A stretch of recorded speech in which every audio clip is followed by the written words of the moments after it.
Okay, students, we are continuing. Example 1. If A, B and C are 3 points on a line and B lies between A and C, then prove that AB plus BC equal to AC. Example 1 we are doing. Example 1. Okay, suppose you have a line and it is having 3 points, 3 distinct points. A, B and C, then we will be able to write AB plus BC equal to AC. Ask us to prove that AB plus BC is equal to AC. Of course, this is truth, right? We know, we are knowing it. But which axiom is giving us this proof? That is given in this. So here we put in how C.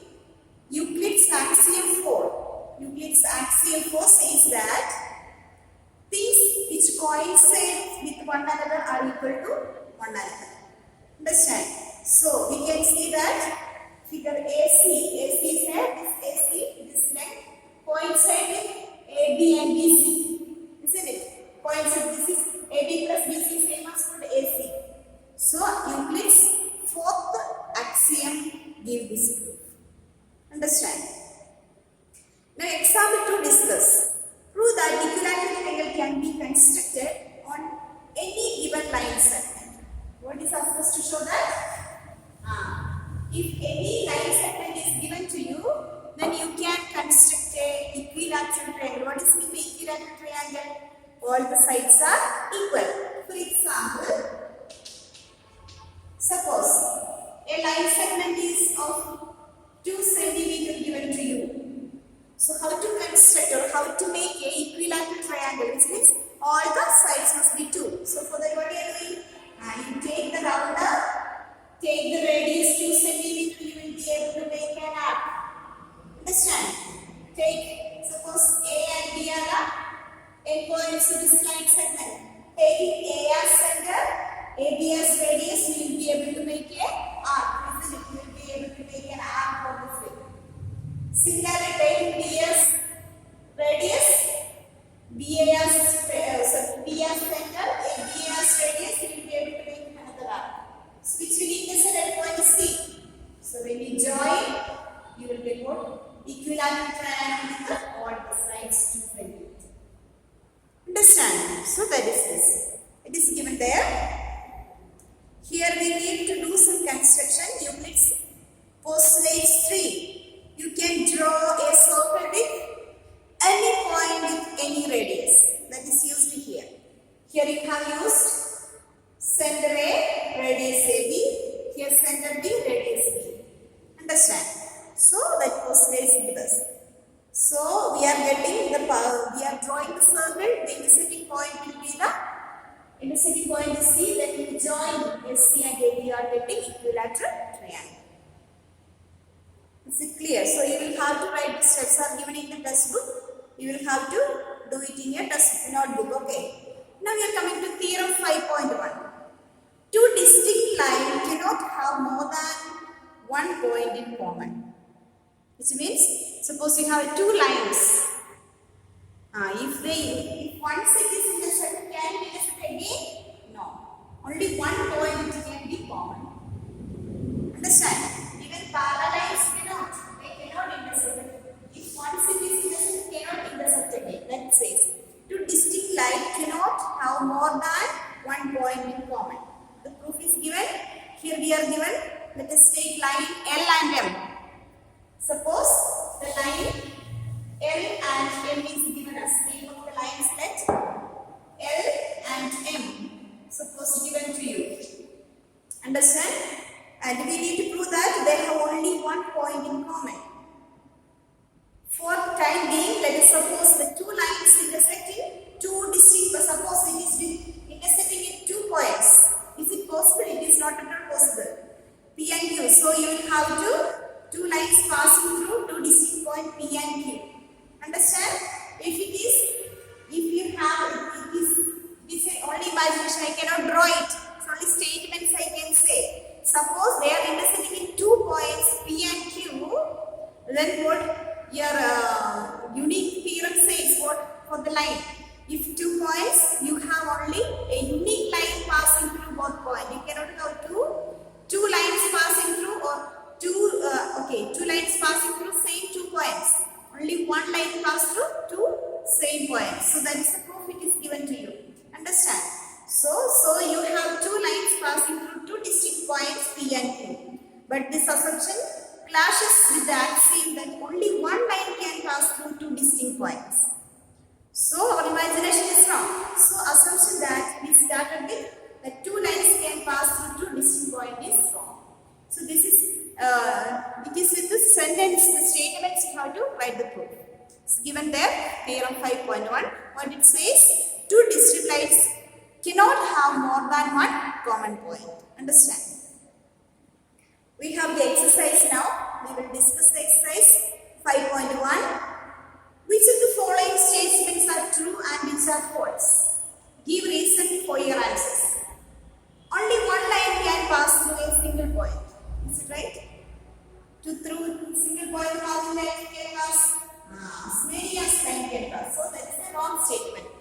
So you can say that through a single point there are infinitely many lines can pass through. Second, there are infinite number of lines which pass through 2 distinct points. But it is wrong. Just now we discussed. 2 distinct points can have only unique line. We have a 2 distinct point.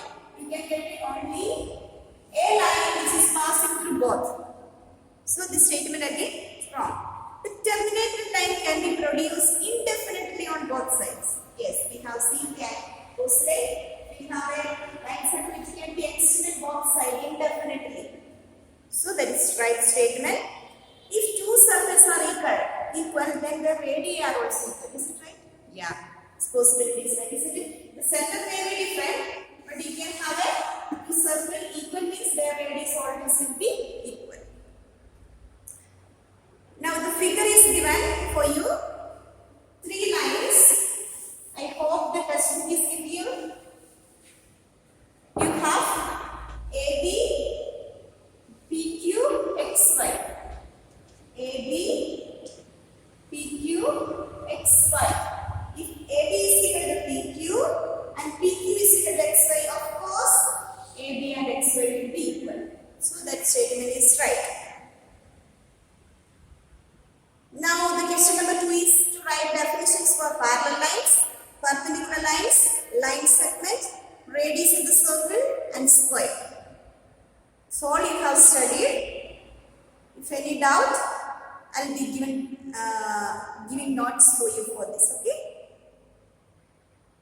Now the rest of the exercise questions, I'll give note for you, I'll send it for you through WhatsApp or through YouTube.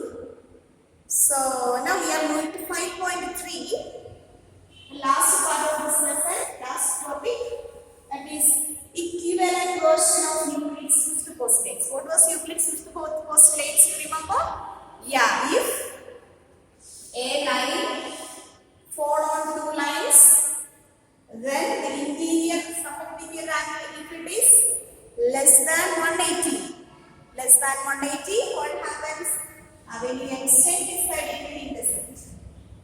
That was this Euclid's fifth postulate. It's some equivalent version of it. It is given here. See, I read the paragraph. Okay. Euclid's fifth postulate is very significant in the history of mathematics. Recall it again from the session that I already told you.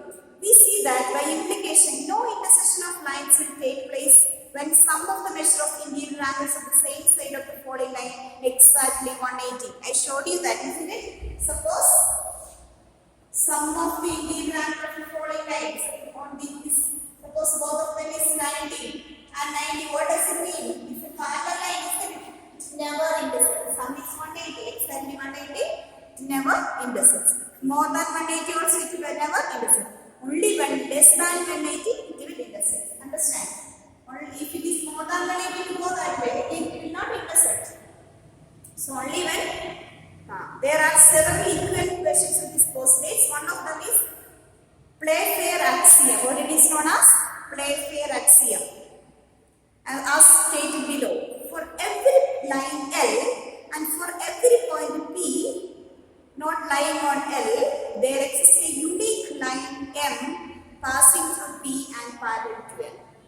actually for every line there is a parallel line that says.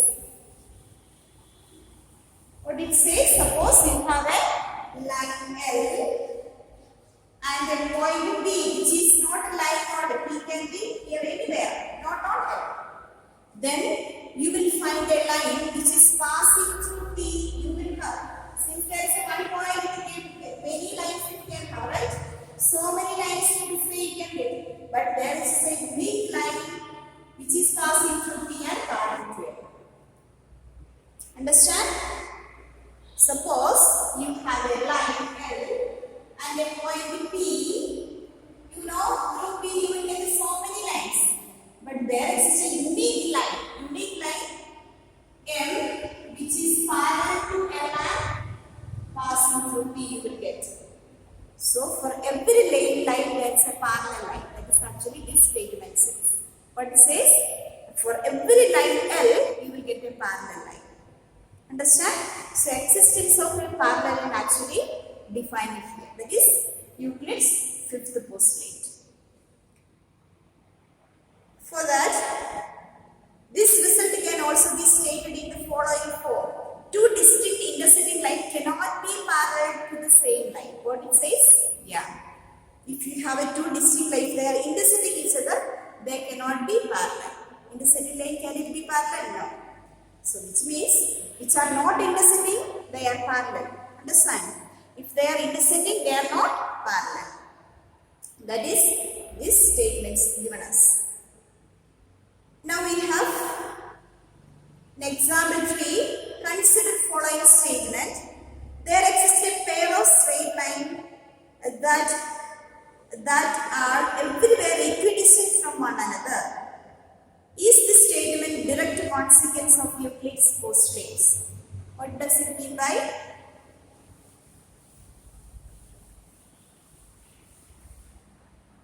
Check.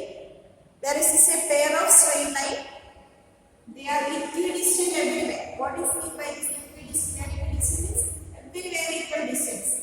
It's all distance. They are equal distance. What is that? Such two lines? Such two lines are actually parallel lines, isn't it? They are everywhere equidistant. Which means they are parallel to each other. Everywhere parallel to each other. That is says. Okay, let us see the solution statements. Take any line L and P not on L. What is asked us today? Take a line L and P not on L. Understand? And by Playfair axiom, which is equivalent to fifth postulates, what does it say? There exists a line M which is passing through P and parallel to L. You will get there exists a line passing through P and parallel to L. That is the equivalent postulate says. So we are able to. Now let us see what is the distance of these points. Are they equal? Of course, they are equal. Because for the parallel lines, they are equidistant.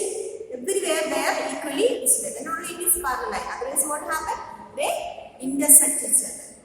It's clear for you. Yeah, we have. What is the remark is given to us? The geometry that we will be studying in the next few chapters is Euclid geometry. What is known as Euclidean geometry. We are going to study Euclid's geometry. We are going to study. Now the coming lessons. What is Euclidean geometry? Axioms and theorems will be. We will be made use of this. Understand? Okay. Here also we have exercise 5.2. How would you rewrite Euclid's fifth postulate so that it would be easier to understand? So you know what is fifth postulate? There is a line L. There exists a point P which is not on L. There exists a line M which is passing through P and parallel to L. That is what the rewriting Euclid's fifth postulate. Does Euclid's fifth postulate imply existence of parallel lines? Yes, it is implying because you know if you have such two lines that are equidistant, isn't it? This also I'll give the notes for you. The answers. We have the summary. What is in conclusion? Though Euclid's defined point, line, plane definition not accepted by mathematicians, therefore these terms are now taken as undefined. They are known as not defined terms, they are undefined terms. Axioms and postulates are assumptions which are obvious universal truth. They are not proved. Axioms and postulates are what? They are truth. We accept it as a truth. Cannot be proved. Theorems are statements which are proved using definition, axiom, postulates, etc. Understand? See, theorems means what? We are going to prove. How do you prove? Use this definition and axiom and postulate. So, this axiom and postulates are general truth. We accept. See, sun rises in the east. It is general truth. Such a way, we are accepting some general truth or as a general rule. Using that, we can prove some theorems. Now, what is the theorems and statements? Okay. Fourth one, some Euclid's axioms. We have seen how many axioms are given? 7 axioms and 5 postulate. And we have studied the equivalent postulate for the 5th postulates of Euclid's postulates, right? So, this is from this lesson we have studied. You may get some objective type questions from this lesson. What you have to do? Read the textbook thoroughly, study the definitions, postulates, axioms. That is very important. And the exercise questions I will give as note. Okay.